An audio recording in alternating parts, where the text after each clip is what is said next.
¿Cómo están? En un nuevo video para el canal de Ángela Gamer y esta vez estamos en Admi. ¡Woo! Y bueno, como dije de vuelta, estamos en Admi. ¡Ah! Y bueno, seguimos en la serie de decorando mis departamentos. Y bueno, esta vez, ay, como pueden mirar, esta vez vamos como una zona donde como que hay una fogata para tocar cancioncitas y todo.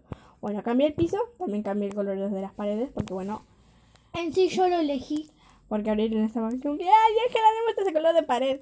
Y bueno, ¡charán!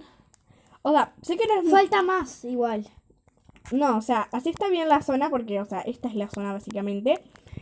O sea, no es tan, o sea, no es la gran cosa, pero o sea, está bonita, ¿vieron? O sea, como que acá hay asientos, como que para la hoguera, podemos encender y apagarla. No, mentira. Le pusimos una luz adentro.